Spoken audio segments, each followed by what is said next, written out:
Bismillahirrahmanirrahim. Assalamualaikum warahmatullahi wabarakatuh. Innal hamdalillah nahmaduhu wa nasta'inuhu wa nastaghfiruh wa na'udzu billahi min syururi anfusina wa min sayyiati a'malina. Man yahdihillahu fala mudhillalah wa man yudlil fala hadiyalah. Asyhadu an la ilaha illallah wahdahu la syarikalah wa asyhadu anna Muhammadan abduhu wa rasuluh. Allahumma shalli wa sallim wa barik wa an'im ala abdika wa rasulika Muhammad wa ala alihi wa sahbihi wa man tabi'ahum bi ihsanin ila yaumiddin. Amma ba'd. Pemirsa Insan TV dimanapun Anda berada, yang semoga senantiasa dirahmati Allah Subhanahu wa ta'ala.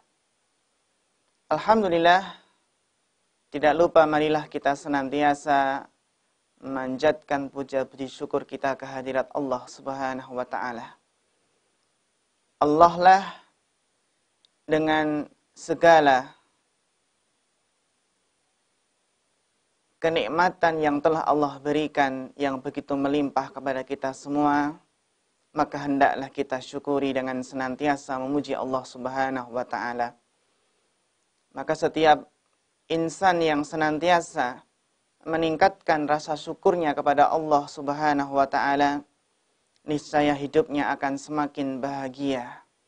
Kenikmatannya yang dia peroleh akan semakin bertambah dan hidupnya akan semakin tenang. Berbahagialah orang yang senantiasa meningkatkan rasa syukurnya kepada Allah Subhanahu wa ta'ala. Salawat dan salam semoga senantiasa tercurahkan kepada uswah kita, suri teladan kita, yaitu baginda Nabi Muhammad sallallahu alaihi wasallam. Kita senantiasa mengikuti jejak beliau, mencontoh suri teladan beliau, contoh yang baik dalam hidup ini, dengan harapan ketika kita semangat meniti sunnah Nabi, kita berharap semoga kelak di akhirat mendapatkan syafaat Rasulullah sallallahu alaihi wasallam. Pemirsa yang dirahmati Allah, pada kesempatan yang berbahagia ini, insya Allah akan kembali kita lanjutkan materi kajian kita, yang mana kita masih membahas sebuah kitab yang sangat berfaedah, yang sangat bermanfaat insyaallah ta'ala. Kitab yang luar biasa, ya. Sebuah kitab yang dikarang berdasarkan lintasan-lintasan pikiran, lintasan yang melintas dalam benak pikiran Al-Imam Ibnul Jauzi. Kemudian beliau paparkan, beliau tuliskan dalam kitab yang berjudul Saidul Khatir. Pada kesempatan kali ini akan kita bahas sebuah pembahasan yang penting sekali, yang mana beliau membawakan sebuah judul pembahasan Faslun al-hasadu mansya'uhu hubbud dunya. Pembahasan yang berkaitan tentang menjelaskan bahwasannya hasad, penyakit hasad, sumbernya adalah cinta dunia. Di sini beliau akan menjelaskan bahwasannya sebab seseorang terjangkiti penyakit hasad adalah karena dia cinta dunia. Karena dia terlalu silau dengan dunia. Karena dunia telah masuk ke dalam hatinya, sehingga dia cinta buta terhadap dunia. Kita semua mengetahui apa itu definisi hasad. Yang mana hasad itu merupakan penyakit hati yang sangat berbahaya bagi manusia. Karena penyakit ini akan menyerang hati si penderita, dan penyakit ini akan meracuninya. Hasad adalah membenci terhadap kenikmatan yang telah diperoleh oleh saudaranya. Jadi orang yang hasad itu ketika melihat saudaranya itu dapat nikmat, dia nggak suka. Dia benci. Dia nggak suka melihat saudaranya itu sukses. Dia nggak suka jika melihat saudaranya ternyata lebih pintar daripada dia. Orang yang hasad tidak suka jika saudaranya usahanya semakin maju, semakin sukses. Orang yang hasad tidak suka jika melihat saudaranya lebih cerdas daripada dia. Orang yang hasad tidak suka jika melihat ternyata istri tetangganya lebih cantik daripada istrinya sendiri. Intinya bahwasannya orang yang hasad adalah tidak suka, membenci kenikmatan yang telah diperoleh oleh saudaranya. Bahkan orang yang terjangkiti penyakit hasad ini tidak hanya sekedar membenci kenikmatan yang diperoleh saudaranya. Bahkan dia apa? Bahkan dia sampai menginginkan agar supaya kenikmatan tersebut lenyap, musnah dari saudaranya. Sehingga pemirsa yang dirahmati Allah, penting bagi kita untuk mengetahui apa itu sebab penyakit hasad. Tujuannya adalah agar kita terhindar sejauh-jauhnya dari penyakit yang membinasakan tersebut.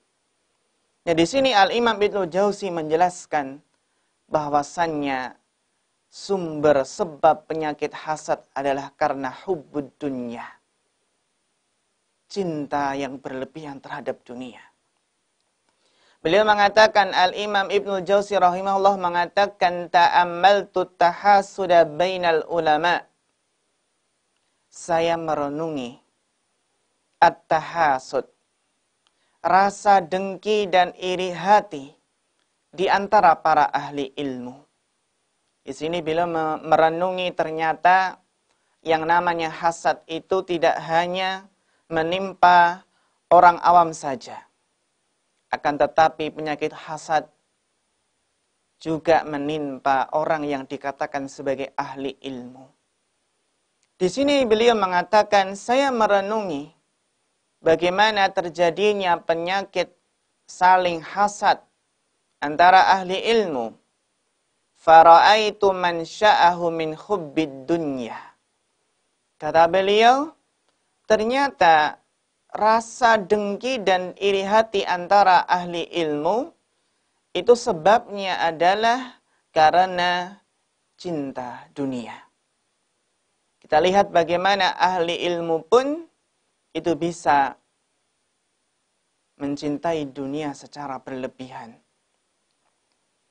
Fa inna ulama al-akhirah yatawadduna wa la yatahasaduna. Beliau mengatakan, berbeda dengan ulama akhirat. Ulama yang prioritasnya, tujuannya adalah akhirat. Ahli ilmu yang orientasinya adalah akhirat. Maka mereka akan saling berkasih sayang. Akan saling mencintai satu dengan yang lainnya. Wa la yatahasadun. Dan mereka tidak akan saling hasad, saling dengki dan iri hati. Sehingga munculnya rasa hasad, dengki, iri hati antara ahli ilmu, itu sebabnya adalah karena cinta dunia. Ya. Sehingga itulah, demikianlah orang yang cinta akhirat. Ulama ahli ilmu yang tujuannya akhirat. Mereka saling berkasih sayang satu dengan yang lainnya. Sebagaimana yang Allah firmankan, Allah menceritakan bagaimana keadaan orang-orang Ansar. Kama qala azza wa jal, wa la yajiduna fi sudurihim hajatan mimma utuh. Dan mereka orang Ansar tidak menaruh keinginan dalam hati mereka terhadap apa-apa yang diberikan kepada mereka orang-orang muhajirin. Masya Allah. Kita lihat betapa bersihnya hati orang-orang Ansar yang mereka sama sekali tidak memiliki rasa hasad, rasa iri, dengki terhadap saudara-saudara mereka kaum muhajirin. Saudara-saudara mereka yang berhijrah dari Mekah ke Madinah. Bahkan mereka, Masya Allah, orang Ansar sangat mencintai kaum Muhajirin. Sebagian menawarkan, menawarkan separuh kebunnya. Sebagian bahkan menawarkan, sebagian istrinya, memiliki istri yang lebih dari satu, kemudian ditawarkan dengan istri yang lainnya. Sebagaimana kisah yang ma'ruf, kisahnya Abdurrahman bin Auf. Demikian juga Allah berfirman, wa qala ta'ala walladzina ja'u min ba'dihim. Kita lihat bagaimana orang-orang yang hatinya bersih. Sama sekali tidak ada hasad pada diri mereka. Dan orang-orang yang datang sesudah mereka, yaitu sesudah Muhajirin dan Ansar. Yaquluna, mereka berdoa mengatakan, Rabbana ighfir lana, wahai Rabb kami, ampunilah kami. Wa li ikhwanina alladzina sabaquna bil iman, dan ampunilah saudara-saudara kami yang telah beriman terlebih dahulu dari kami. Wala taj'al fi qulubina ghillan lil ladzina amanu rabbana innaka raufur rahim. Dan janganlah engkau membiarkan kedengkian dalam hati kami terhadap orang-orang yang beriman. Sebuah doa. Kita memohon kepada Allah agar hati kita terbebaskan, tidak terjangkiti sifat hasad, sifat dengki terhadap sesama kaum muslimin, sesama kaum mukminin. Maka para pemirsa yang dirahmati Allah Subhanahu wa taala, kita akan melihat bagaimana contoh para ulama salaf yang mereka saling menyayangi satu dengan yang lainnya sehingga mereka terjauhkan dari penyakit hasad tersebut. Sebagaimana Al-Imam Ibnu Jauzi mengatakan, waqad kana Abu Darda yad'u kulla lailatin li jama'atin min ikhwanihi. Kita lihat sahabat Abu Darda rahimahullah radhiyallahu anhu. Dahulu Abu Darda setiap malam harinya mendoakan kebaikan untuk sekelompok dari rekannya. Kita lihat bagaimana kebeningan dan kejernihan hati dari sahabat yang mulia Abu Darda radhiyallahu anhu. Yang mana Abu Darda radhiyallahu anhu, beliau setiap malamnya, bayangkan pemirsa sekalian, setiap malamnya mendoakan beberapa kelompok sebagian dari rekannya. Yang menjadi pertanyaan kita, sudahkah kita mendoakan kebaikan untuk saudara kita? Ataukah kita sangat pelit, sangat kikir untuk mendoakan kebaikan bagi saudara kita? Kita lihat mencari munculnya kebeningan dan kejernihan hati seseorang.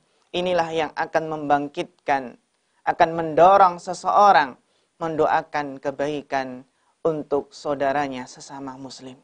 Sebagaimana yang dicontohkan oleh Abu Darda. Maka dalam setiap doa-doa kita, di malam hari atau siang hari, maka hendaklah kita pun tidak lupa untuk mendoakan saudara-saudara kita. Beliau mengatakan, melanjutkan, waqala al-Imam Ahmad ibn Hanbal. Dan berkata Al-Imam Ahmad bin Hanbal, liwaladi Syafi'i. Imam Ahmad pernah berkata kepada putra Imam Syafi'i.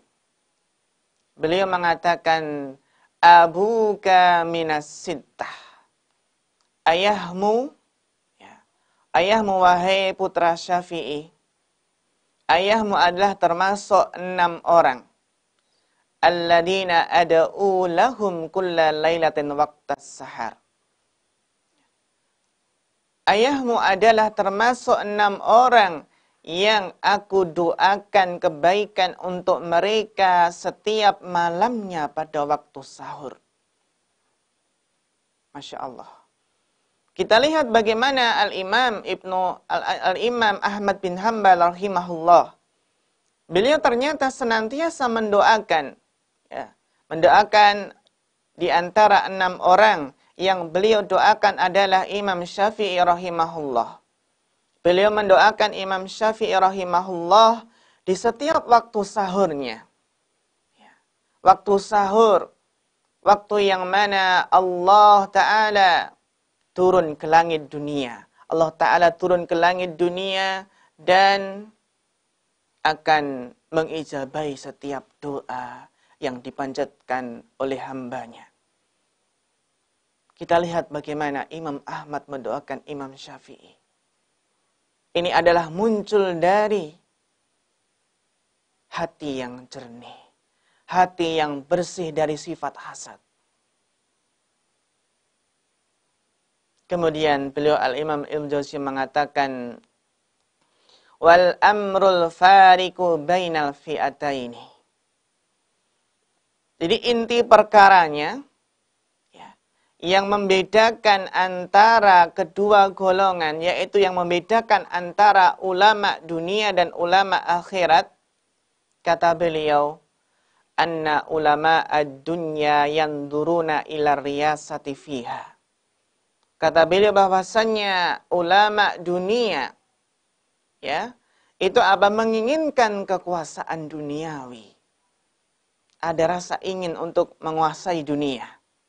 Cinta dunia. Wa yuhibbuna kasratal jam'i wassana. Beliau mengatakan ulama dunia itu cinta kekuasaan. Ya. Ulama dunia itu senang kalau pengikutnya banyak. Ulama dunia itu senang kalau yang mendengarkan kajiannya banyak. Tetapi malas tidak mau berdakwah jika yang mendengarkan hanya segelintir sedikit orang. Ulama dunia hanya memprioritaskan kuantitas.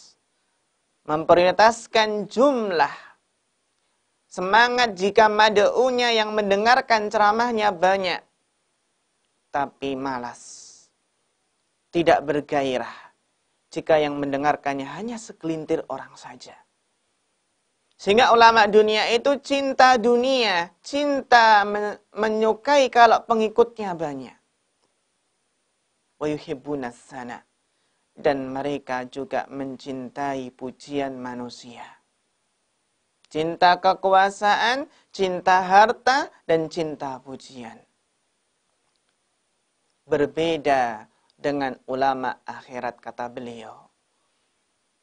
Wa ulama'ul akhirati bima'zilin min isari dzalik. Berbeda dengan ulama akhirat. Ulama akhirat itu sangat menjauhkan dari sifat-sifat tersebut. Ya, dari sifat apa? Dari sifat cinta kekuasaan, cinta pengikut yang banyak, cinta pujian manusia. Mereka ulama yang tujuannya akhirat. Mereka sangat jauh dari tendensi-tendensi tujuan-tujuan duniawi tersebut. Waqad kana yatakhawwafunahu. Bahkan ulama akhirat itu sangat khawatir. Sangat khawatir jika terjatuh ke dalam penyakit hasad. Wa yarhamuna man buliya bihi. Dan ulama akhirat itu merasa kasihan terhadap orang yang terjangkiti penyakit hasad yang timbul akibat cinta dunia. Pemirsa jamaah sekalian yang dirahmati Allah Subhanahu wa taala. Inilah perbedaan antara ulama dunia dan ulama akhirat. Ulama dunia karena orientasinya adalah dunia, semuanya itu diukur dengan dunia. Sehingga timbullah rasa hasad pada diri mereka. Berbeda dengan ulama ahli ilmu yang tujuannya akhirat. Maka mereka menjauhkan diri dari penyakit hasad, penyakit yang membinasakan. Jamaah sekalian yang dirahmati Allah Subhanahu wa taala. Kemudian di sini Al-Imam Ibnu Jauzi akan membawakan beberapa contoh bagaimana para ulama salaf mereka sangat jauh dari cinta dunia. Mereka sangat jauh dari cinta popularitas, tidak suka jika terkenal. Kita lihat siapa saja yang dikisahkan, yang dijelaskan oleh Imam Ibnu Jauzi dalam kitab ini. Beliau mengatakan wa kana an-Nakhai'u la yastanidu ila sariyah. Al-Imam An-Nakhai rahimahullah, beliau menolak bersandar di tiang yang besar. Kenapa? Karena takut dikenali.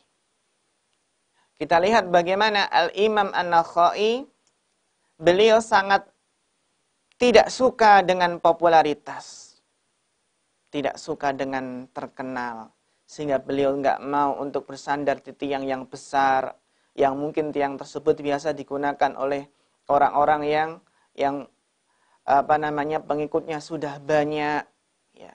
Sehingga beliau sangat menjauhkan diri dari sifat, ya, dari ketenaran, dari popularitas. Wa qala Alqamah. Berkata Alqamah, akrahu an yuta'a aqbi wa yuqalu Alqamah. Alqamah rahimahullah mengatakan, saya tidak suka ada orang yang mengenaliku. Coba bayangkan, Alqamah nggak suka kalau dikenal orang. Nggak suka kalau ada orang yang mengatakan, oh ini Alqamah, ini Alqamah. Beliau tidak suka jika ada orang-orang yang membesarkan namanya. Ini Alqamah, ini Alqamah. Betapa mereka para ulama salaf sangat khawatir dari fitnah popularitas. Sebagaimana yang dikatakan Al-Imam Asy-Syatibi, beliau mengatakan, akhirul asya'i nuzulan an qulubis sholihin khubus sultah wat tasadur. Sesuatu yang hilang dari hati-hati orang yang soleh adalah cinta kekuasaan dan cinta popularitas. Ya. Betapa fitnah popularitas, fitnah terkenal, ini adalah sesuatu yang sangat membinasakan, sangat yang dikhawatirkan oleh para ulama salaf. Pemirsa yang dirahmati Allah Subhanahu wa taala. Beliau melanjutkan, wa kana ba'duhum idza jalasa ilahi aktsaru min arba'ah qama anhum. Bahkan saking khawatirnya para ulama salaf dari fitnah popularitas, dari fitnah terkenal, adalah ada sebagian ulama, ya, yang mereka bergegas segera meninggalkan majelis. Ketika apa? Ketika ternyata yang menghadiri majelis ilmunya itu lebih dari 4 orang. Sebagian ulama, mereka sangat khawatir dari fitnah popularitas. Sehingga ketika di majelisnya, ya ketika duduk bareng, kemudian mulai berkumpul banyak orang, mereka, ulama ini nggak suka. Kemudian apa? Beranjak pergi. Bahkan kata Al-Imam Ibnu Jauzi, wa kanu yatadafa'unal fatwa. Ya. Para ulama salaf itu apa? Menolak untuk mengeluarkan fatwa. Dan mereka melimpahkannya kepada ulama yang lain. Kita lihat bagaimana waroknya. Bagaimana hati-hatinya para ulama salaf dalam mengeluarkan fatwa. Mereka tidak sembarangan dalam berfatwa. Bahkan mereka melimpahkan ke ulama yang lain. Ya. Ketika mereka ditanya tentang sesuatu hukum, mereka mengatakan, coba tanya kepada ulama ini si fulan, coba tanya kepada ahli ilmu ini, saya nggak mengetahui jawabannya. Betapa sifat warok sangat hati-hati dari para ulama dalam berfatwa. Wa yuhibbunal khumul. Dan para ulama salaf itu tidak suka, ya. Mereka apa? Senang jika tidak terkenal. Ya, sebagaimana sebagian mereka ya senang apabila ucapan mereka, ya ucapan mereka itu ya diamalkan, diambil faedahnya, namun apa tidak dinisbahkan kepada ulama tersebut. Karena mereka sangat membenci, ya sangat khawatir dari fitnah popularitas. Beliau melanjutkan, masalul qaumi kamasali rahibil bahar. Mereka para ulama salaf, para ulama akhirat, para salaf yang sangat hati-hati. Mereka yang sangat khawatir dari fitnah popularitas, dari fitnah dunia. Kata Al-Imam Ibnu Jauzi, mereka laksana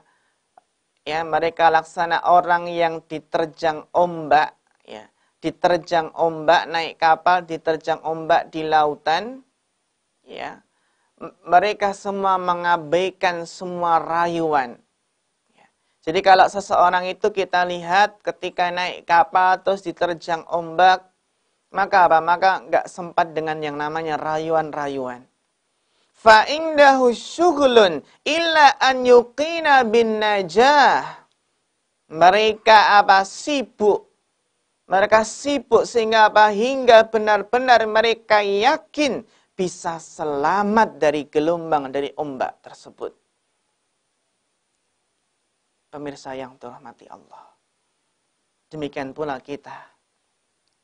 Kita hidup di dunia ini ibarat mengarungi samudra, mengarungi lautan yang luas. Maka apa? Maka orang yang ketika mengarungi bahtera kehidupan, dia akan fokus. Ya. Dia akan fokus bagaimana selamat sampai tujuan. Dia akan fokus bagaimana selamat sampai pulau impian. Ya. Sehingga dia nggak akan peduli dengan rayuan-rayuan yang itu justru akan melenakan dia dari apa? Dari tujuan utama itu selamat dalam pelayaran tersebut. Beliau melanjutkan, wa innama kana ba'duhum yad'u li ba'din. Mereka para ulama salaf yang sangat jauh dari penyakit hasad saling mendoakan satu dengan yang lainnya. Wa yastafidu minhu, ya, dan saling apa? Saling belajar, saling mengambil faedah dari yang lainnya. Ya, sesama ahli ilmu saling mengambil faedah. Li'annahum rabbun tasahabu fatawadu. Karena mereka para ulama salaf yang jauh dari penyakit hasad, mereka adalah ibarat sebuah rombongan yang menjalin ikatan persahabatan. Ya. Sehingga apa? Sehingga cinta pun bersemi di antara mereka. Fal ayyamu wal layali marahiluhum ila safaril jannah. Sementara hari-hari dan malam-malamnya adalah stasiun-stasiun yang akan menghantarkan mereka ke dalam surga. Sehingga pemirsa yang dirahmati Allah Subhanahu wa taala, maka kita harus berusaha membersihkan hati ini dari noda-noda hasad. Memang kita ketahui bahwasannya penyakit hasad ini sangatlah berat. Hampir seluruh manusia terjangkiti penyakit hasad. Sebagaimana Al-Imam ya Syekhul Islam Ibnu Taimiyah pernah mengatakan, wal maqsudu annal hasada maradun min amradin nafsi. Maksudnya adalah bahwasannya hasad, iri, dengki itu adalah penyakit jiwa. Ya. Penyakit jiwa wa huwa maradun ghalibun. Itu adalah suatu penyakit yang bisa menguasai seseorang. Ya. Fala yakhlusu minhu illa qalilun minan nas. Coba kita lihat ucapan beliau. Maka tidak ada yang selamat darinya, dari penyakit hasad, kecuali segelintir orang saja. Berat ikhwah. Walihada yuqal. Syekhul Islam mengatakan, oleh karena itu dikatakan, ma khalla jasadun min hasadin. Kata beliau Syekhul Islam Ibnu Taimiyah, tidak ada jasad yang selamat dari hasad. Tidak ada jasad yang selamat dari hasad. Lakinnal la'ima yubdihi wal karima yukhfihi. Akan tetapi orang yang tercela, siapakah orang yang tercela itu? Orang yang tercela adalah menampakkan hasadnya. Dia menampakkan hasadnya sehingga apa? Dia berlaku zalim terhadap orang yang ia hasadi. Ini yang tercela. Ya, tidak ada satu jasad pun yang bisa selamat dari hasad. Ya. Adapun orang yang tercela adalah orang yang menampakkan hasadnya sehingga mendolimi saudaranya. Wal karima yukhfihi. Adapun orang yang mulia adalah berusaha menyembunyikan hasadnya. Ya. Bahkan dia akan melawan hasadnya. Dia berusaha mengobati hasadnya. Dan dia akan apa? Dia akan menyembunyikannya. Ya. Dia tidak akan mendolimi saudaranya. Pemirsa yang dirahmati Allah, memang berat penyakit hasad itu. Maka yang menjadi pertanyaan adalah kenapa hasad itu adalah penyakit yang sulit dihindari. Coba kita simak perkataan Al-Imam Ibnu Rajab Al-Hambali. Beliau mengatakan, wal hasadu markuzun fitiba'il bashar. Penyakit hasad itu ternyata tertanam dalam tabiat manusia. Wa huwa annal insana yakrahu an yafuqahu ahadun min jinsihi fi syai'in minal fadha'il. Hasad tertanam dalam tabiat manusia, yaitu yang namanya manusia itu tidak suka jika ada orang lain yang sejenisnya, seprofesi, ya, sepekerjaan, ya. Dia nggak suka jika ada orang lain yang sejenisnya itu apa? Mengunggulinya. Mengunggulinya dalam suatu keutamaan. Ya. Sehingga di sini ya, kita lihat betapa seseorang itu tabiatnya biasanya nggak suka kalau diungguli oleh apa? Oleh seprofesinya, sejenisnya, sepekerjaan. Maka apa? Hasad ini biasanya adalah terjadi antara sejenis. Sejenis pekerjaan, sama penuntut ilmu, sesama ulama, ya, sesama penjual bakso, sesama tukang becak, sesama penjual minyak wangi, dan lain sebagainya.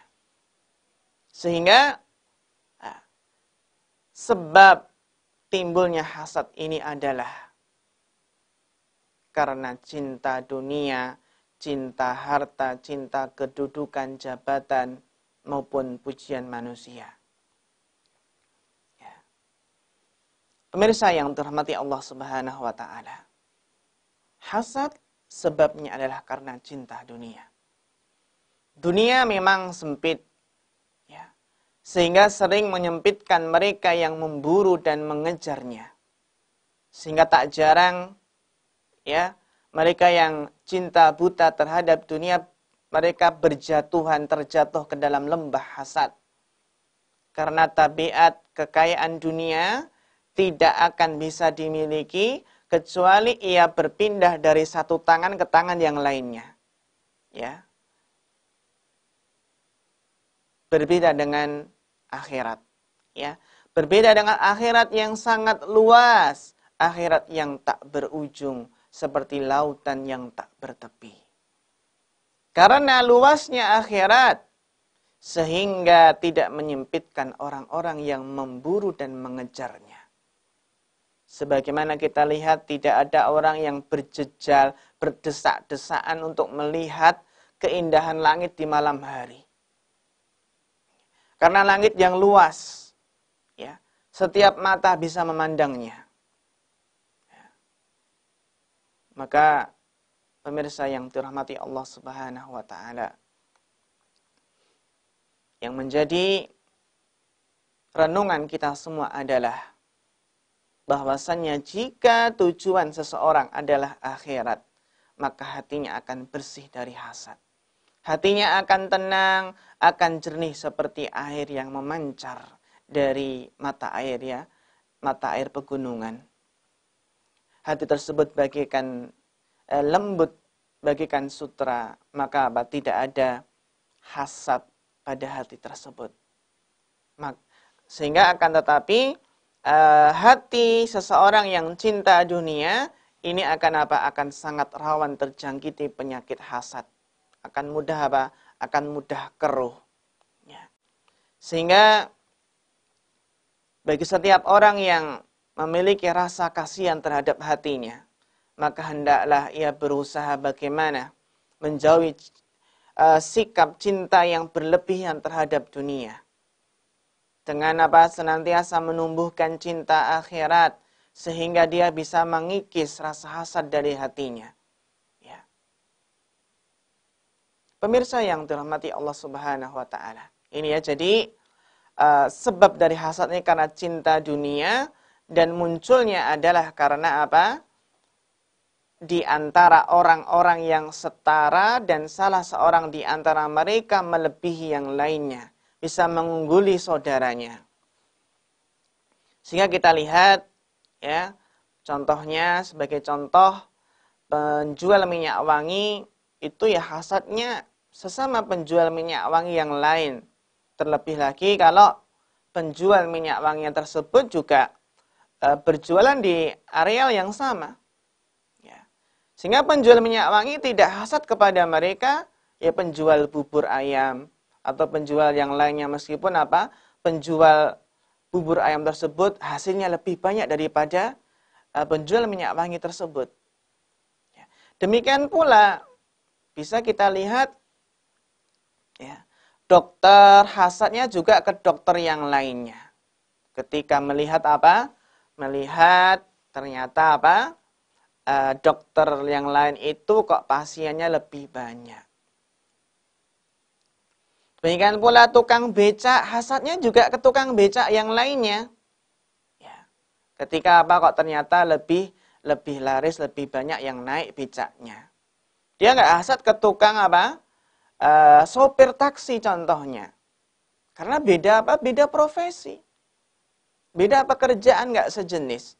Meskipun sopir taksi tersebut, ya, terkadang penghasilannya lebih banyak daripada tukang becak. Demikian pula terkadang seseorang itu hasad, iri, dengki terhadap tetangganya. Yang ternyata ketika melihat isi rumah tetangganya ternyata lebih mewah. Ternyata rumahnya lebih megah. Ya. Sehingga pemirsa yang dirahmati Allah, demikian pula penuntut ilmu itu juga bisa hasad terhadap penuntut ilmu yang lainnya. Kenapa penuntut ilmu itu bisa hasad dengan penuntut ilmu yang lainnya? Ini apabila niatnya dalam menuntut ilmu adalah adalah bukan karena akhirat. Tapi niatnya adalah karena dunia. Ya. Demikianlah, ya, sebab-sebab hasad yang selayaknya seseorang itu untuk menjauhinya. Sehingga penyakit ini sangatlah berbahaya. Penyakit yang sangat buruk sekali. Sehingga para ulama menjelaskan beberapa di antara keburukan bahaya penyakit hasad tersebut. Yang di antaranya adalah bahwasanya penyakit hasad itu bertentangan dengan nilai dan konsekuensi persaudaraan. Sebagaimana Rasulullah SAW bersabda, la tahasadu wa la tabaghadu wa la taqata'u Wa kunu ibadallahi ikhwanan. Janganlah kalian saling hasad, janganlah kalian saling membenci, janganlah kalian saling memboikot, dan jadilah hamba-hamba Allah yang bersaudara. Jadi orang yang hasad itu bertentangan dengan ukhuwah Islamiyah, ukhuwah imaniyah. Kalau seseorang mengaku kita itu bersaudara, ya sesama mukmin, sesama muslim itu bersaudara, maka apakah pantas sesama saudara itu saling hasad? Sehingga hasad sangat bertentangan, sangat bertolak belakang dengan ukhuwah Islamiyah, dengan ukhuwah imaniyah. Ya. Bahkan sebagian ulama menjelaskan hasad itu lebih buruk dari pelit, dari bakhil. Sebagaimana Syekhul Islam Ibnu Taimiyah pernah menjelaskan, wasyuhu maradun wal bukhlu maradun. Rasa pelit itu penyakit, kikir itu penyakit. Wal hasadu syarrun minal bukhl. Akan tetapi hasad lebih buruk dari pelit, dari kikir. Ya. Ini beliau sebutkan dalam kitab Majmu' Fatawanya. Kenapa pemirsa sekalian, hasad itu lebih buruk daripada penyakit kikir? Hal ini adalah dikarenakan orang yang pelit itu biasanya mencegah dirinya dari kenikmatan Allah. Dia pelit terhadap dirinya sendiri. Atau mencegah orang lain dari kenikmatan Allah. Maksudnya apa? Dia tidak mau memberi kepada orang yang lain. Akan tetapi hasad, adapun orang yang hasad, ia membenci nikmat Allah yang Allah berikan kepada orang lain. Betapa sangat buruknya penyakit hasad. Terlebih lagi, hakikatnya orang yang hasad itu adalah protes kepada Allah. Ya. Orang yang hasad itu tidak terima takdir Allah. Ya. Jadi orang yang merasa tidak suka dengan nikmat yang telah Allah berikan kepada orang lain, pada hakikatnya adalah tidak suka dengan apa yang Allah takdirkan. Bahkan itu suatu bentuk menentang takdir. Padahal Allah Ta'ala lah yang telah mentakdirkan si fulan ini kaya, si fulan cerdas, si fulan, si fulanah cantik dan lain-lainnya. Sebagaimana yang Allah firmankan, ahum yaksimuna rahmata rabbik, nahnu qasamna bainahum ma'isyatahum fil hayati dunya. Apakah mereka yang membagi-bagi rahmat Tuhanmu, rahmat Rabbmu? Kami telah menentukan antara mereka penghidupan mereka di kehidupan dunia ini. Wa rafa'na ba'dahum fawqa ba'din darajatin liyattakhidha ba'duhum ba'dan sukhriya. Dan kami telah meninggikan sebagian mereka atas sebagian yang lain beberapa derajat, agar sebagian mereka dapat mempergunakan sebagian yang lainnya. Wa rahmatu rabbika khairan mimma yajma'un. Dan rahmat Rabbmu itu lebih baik dari apa yang mereka kumpulkan. Sehingga pemirsa yang dirahmati Allah, orang yang hasad ini protes dari dua sisi. Yang pertama, tidak setuju dengan pembagian Allah tersebut. Ya.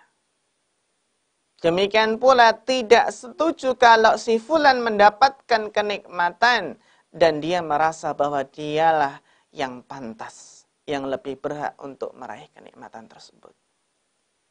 Betapa buruknya sifat hasad. Yang hakikatnya dia tidak ridho dengan takdir Allah. Protes dengan takdir Allah Ta'ala.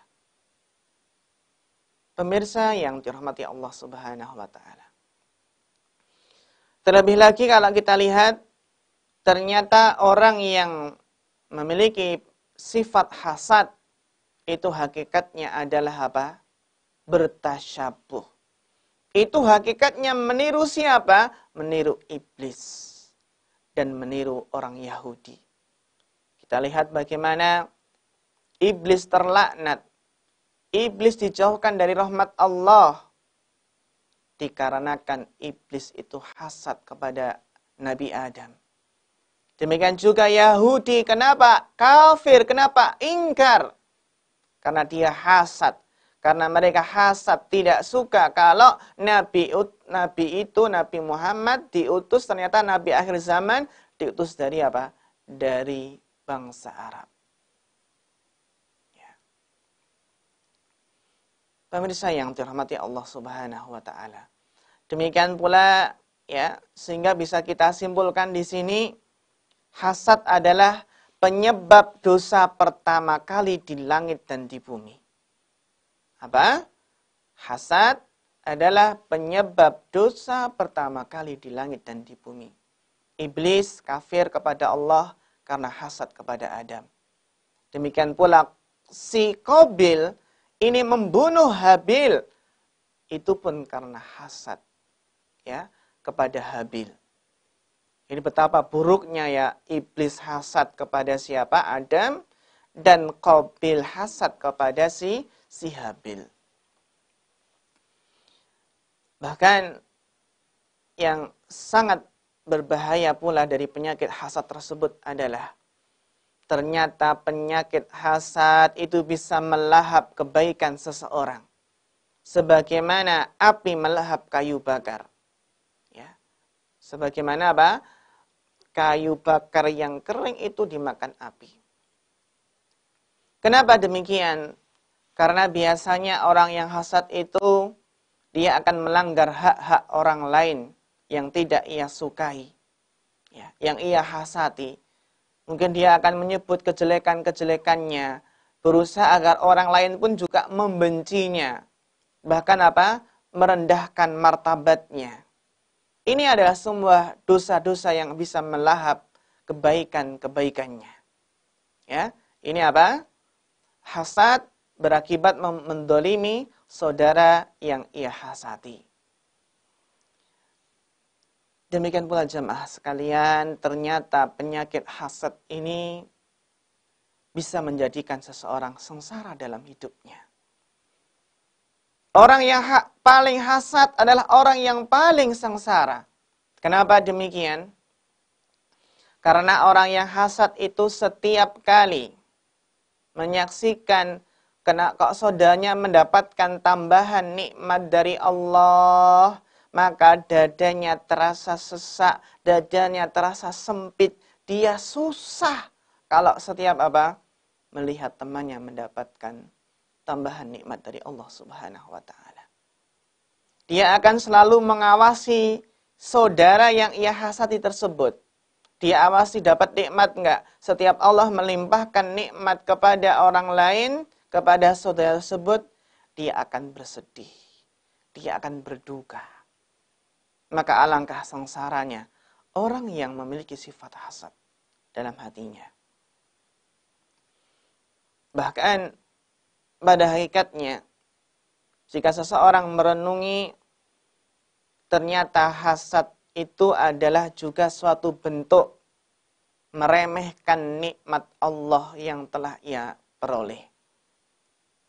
Maksudnya adalah orang yang hasad itu berpandangan bahwa dirinya itu belum dapat nikmat, tidak diberi nikmat. Orang yang dia dengki tersebut yang mendapatkan nikmat yang lebih besar, ya, dia menganggap apa? Nikmat saudaranya itu lebih besar daripada dia sehingga ia dengki. Maka ketika dia melihat, merasa dia nggak dapat nikmat sedangkan saudaranya mendapatkan nikmat yang melimpah, ini adalah suatu bentuk meremehkan nikmat Allah Subhanahu wa taala. Tidak mensyukuri nikmat Allah taala. Sehingga hakikatnya orang yang hasad itu adalah meremehkan nikmat Allah Subhanahu wa taala. Sehingga pemirsa yang dirahmati Allah Subhanahu wa taala, maka berbahagialah orang yang berusaha menjauhi dari penyakit hasad. Maka kenapa orang yang berusaha menjauhi penyakit hasad itu berbahagia. Karena orang yang tidak memiliki sifat hasad, itulah ciri penghuni surga. Jika seseorang ingin masuk surga, maka ia akan berusaha membersihkan hatinya dari noda-noda penyakit hasad. Sebuah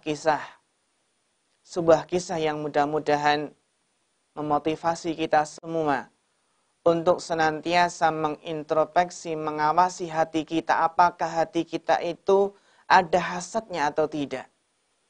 Dan jika ada usaha untuk mengobatinya atau tidak. Sebuah kisah ya, yang diriwayatkan oleh sahabat Anas bin Malik radhiyallahu taala anhu. Anas bin Malik mengatakan, "Kunna julusan ma'a Rasulillah sallallahu alaihi wasallam faqala." Kami sedang duduk bersama Rasulullah sallallahu alaihi wasallam, maka beliau pun berkata, "Yatlu'u 'alaikumul ana rajulun min ahlil jannah." Akan muncul kepada kalian sekarang seorang penduduk surga. Bayangkan, orang tersebut masih menginjakkan kakinya di bumi, di dunia, tapi Rasulullah sudah mengkabarkan, akan datang ini calon penghuni surga, calon penduduk surga. Fatala'a rajulun minal ansar. Maka muncullah seseorang dari kaum Ansar. Tandifu lihyatuhu min wudu'ihi qad ta'allaqana alaihi fi yadihi shimal. Maka muncullah seorang dari kaum Ansar, jenggotnya masih basah terkena air wudu, sambil menggantung kedua sendalnya dengan dengan tangan kirinya, mencangking sendalnya, memegang sendalnya, membawa sendalnya dengan tangan kirinya. Falamma kanal ghad, maka tatkala keesokan harinya, Nabi sallallahu alaihi wasallam qala Nabi sallallahu alaihi wasallam mislu dzalik. Nabi mengatakan sama dengan yang kemarin. Fatala adzalika rajulun mislal maratil ula. Maka muncul orang yang sama, orang yang kondisinya sama seperti yang kemarin. Falamma kana al-yaumus salis, maka tatkala keesokan harinya pada hari yang ketiga, qala Nabi SAW misla maqalatihi aidan. Nabi juga mengucapkan perkataan yang sama. Fatala adzalika rajul ala misli halihil ula. Dan ternyata subhanallah, muncul juga orang yang tersebut dalam kondisi yang sama pula. Falamma qama Nabi sallallahu alaihi wasallam, maka ketika Nabi SAW berdiri beranjak pergi, tabi'ahu Abdullah bin Amr bin As. Maka Abdullah bin Amr bin As pun mengikuti orang tersebut. Faqala, lalu berkata kepadanya, "Inni lahaitu abi fa aqsamtu an la adkhula alaihi salasan." Aku sedang bermasalah dengan ayahku. Aku bersumpah untuk tidak masuk ke rumahnya selama 3 hari. Fa in ra'aita an tu'wiyani ilaika hatta tamdiya fa'alta qala na'am. Maka jika menurutmu aku boleh menginap di rumahmu hingga berlalu 3 hari, boleh enggak aku menginap 3 hari di rumahmu? Maka orang tersebut mengatakan silahkan. Anas bin Malik melanjutkan kisah tersebut. Wa kana Abdullah yuhaddis. Abdullah bin Amr bin As menceritakan, annahu bata ma'ahu tilkal layalis salas. Bahwasannya Abdullah bin Amr bin As bermalam bersama orang tersebut selama 3 malam. Falam yarahu yakumu minal laili syai'an. Akan tetapi ternyata Abdullah bin Amr bin As tidak melihat orang tersebut mengerjakan sholat malam. Ghaira annahu idza ta'arra wa taqallaba ala firashihi dzakarallaha azza wa jalla wa kabbara. Ketika menginap ternyata orang tersebut biasa-biasa saja, enggak sholat malam. Hanya saja orang tersebut jika terjaga terbangun di malam hari, dia berbolak-balik di tempat tidurnya, maka ia pun berzikir kepada Allah, ia bertakbir. Ya. Hatta yaquma li salatil fajr. Sampai apa? Sampai bangun untuk salat subuh. Qala Abdullah. Abdullah berkata, "Ghaira anni lam asma'hu yaqulu ila khairan." Dan hanya saja aku tidak pernah mendengarnya berucap kecuali kebaikan. Falamma madatis salasul layalin wa kitu an ahkira amalahu. Ketika telah berlalu 3 malam dan hampir saja saat aku meremehkan amalannya, qultu ya Abdullah. Aku pun bertanya, wahai hamba Allah, wahai fulan, ini lam yakun baini wa bainaka abi ghadabun wala hajrun thamma.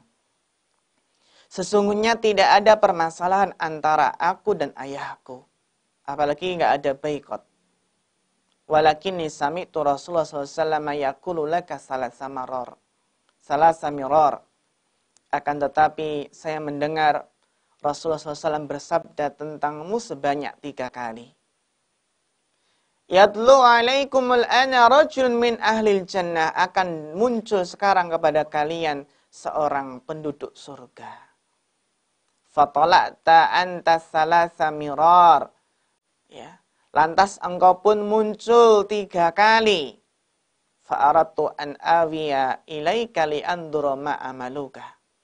Maka aku pun ingin menginap bersamamu untuk melihat apa sih amalanmu.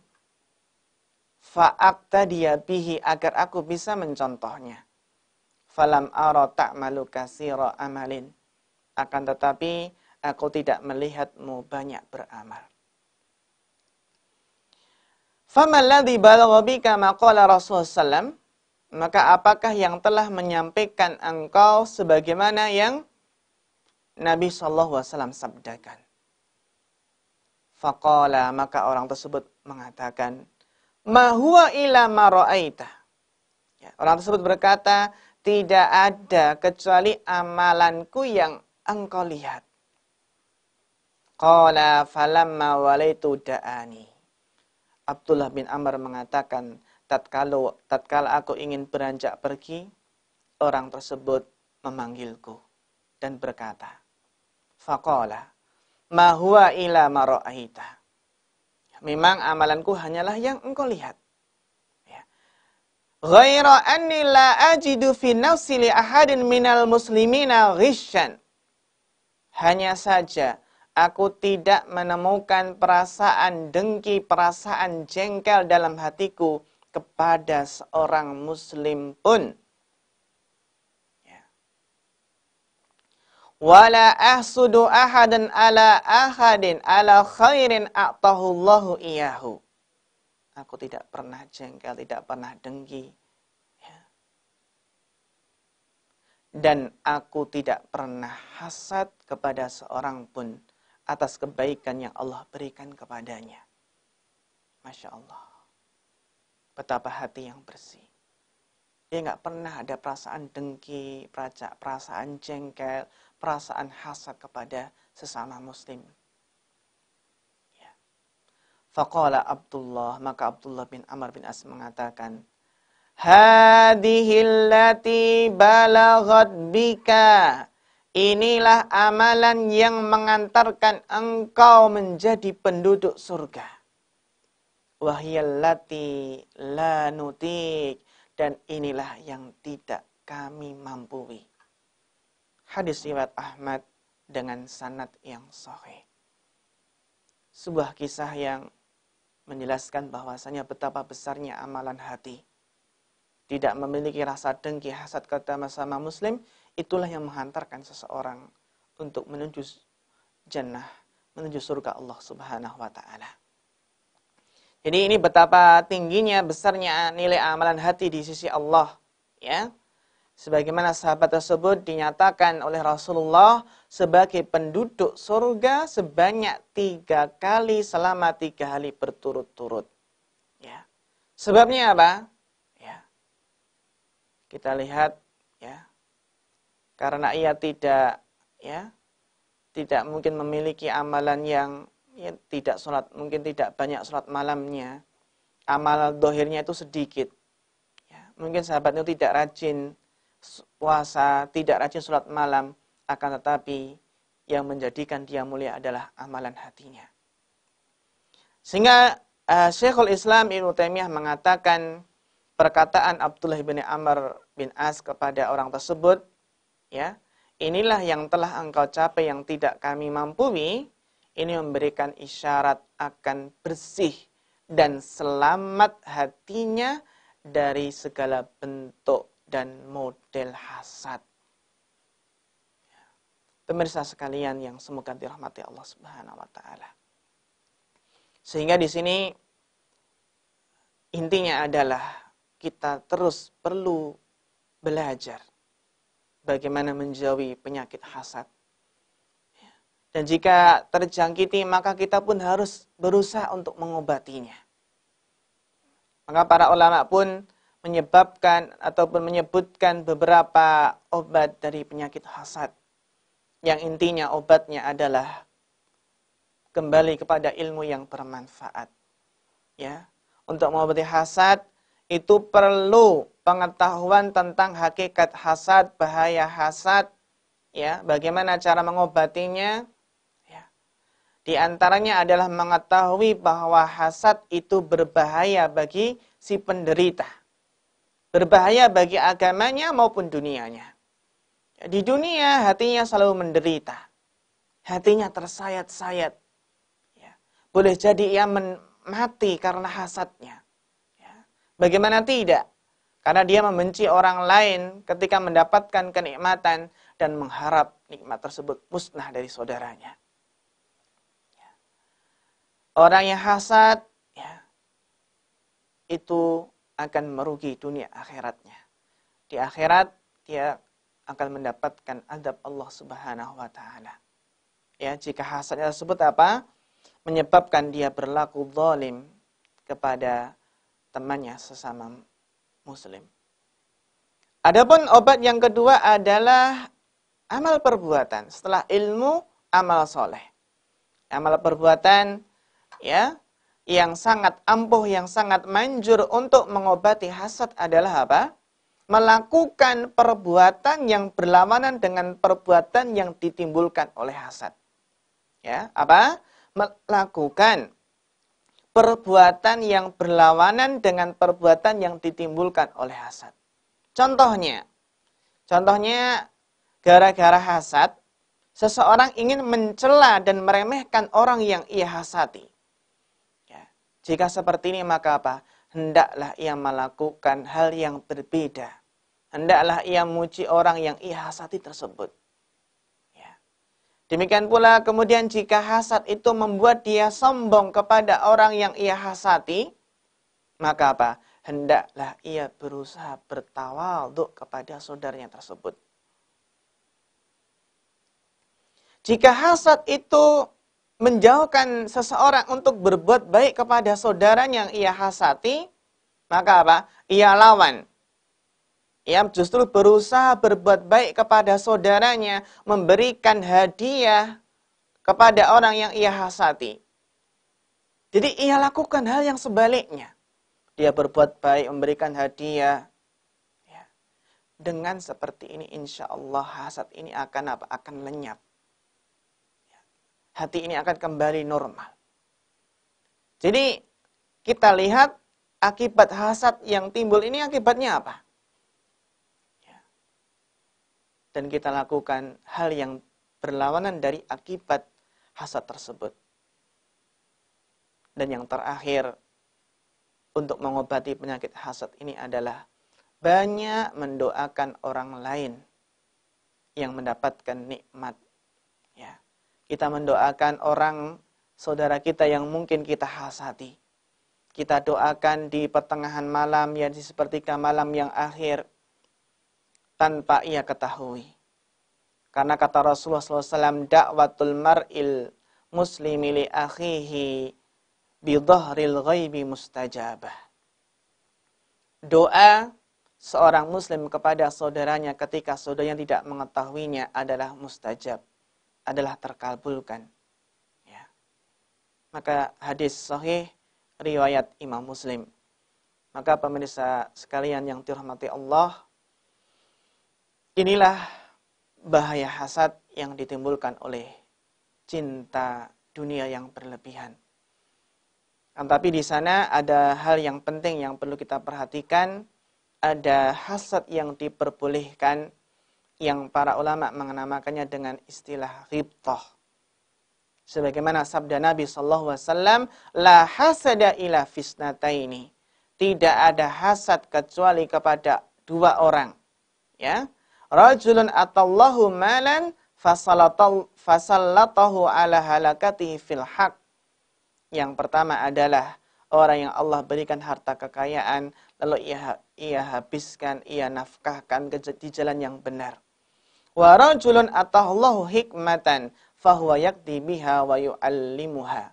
Dan yang kedua adalah orang yang telah diberi hikmah, diberi ilmu oleh Allah, dia memutuskan perkara dengannya serta mengajarkannya. Muttafaqun alaih. Maka ini adalah apa? Ghibthah. Para ulama mengenal ghibthah yaitu menginginkan kenikmatan seperti yang diperoleh orang lain tanpa membenci orang tersebut dan tanpa menginginkan hilangnya nikmat tersebut. Inilah yang dinamakan ghibthah. Ya. Pemirsa jamaah sekalian yang dirahmati Allah Subhanahu wa taala, maka dengan demikian hendaklah setiap muslim dan muslimah kita semua senantiasa berusaha untuk waspada, hati-hati dari penyakit yang membinasakan tersebut, yaitu penyakit hasad, dan berusaha untuk menjauhinya, berusaha meninggalkannya, dan menggantinya dengan ghibthah. Ya, mengganti dengan ghibthah. Dan hendaklah seseorang untuk meningkatkan rasa keimanannya kepada akhirat, mencintai akhirat, sehingga dia bisa terjauhkan dari penyakit hasad. Semoga Allah Ta'ala melindungi kita semua dari penyakit hasad yang membinasakan. Dan kita memohon kepada Allah, jika ada rasa hasad pada diri kita semua, kita memohon kepada Allah hati yang bersih, hati yang suci, hati yang jernih, sehingga tidak ada rasa benci, rasa dengki, rasa iri hati, rasa hasad kepada sesama muslim. Demikian pemirsa yang bisa disampaikan, mudah-mudahan bermanfaat. Ada kekurangan yang mohon maaf. Wassallallahu ala nabiyina Muhammadin wa ala alihi wasallam. Fa akhiru da'wana anil hamdulillahi rabbil alamin. Wassalamualaikum warahmatullahi wabarakatuh.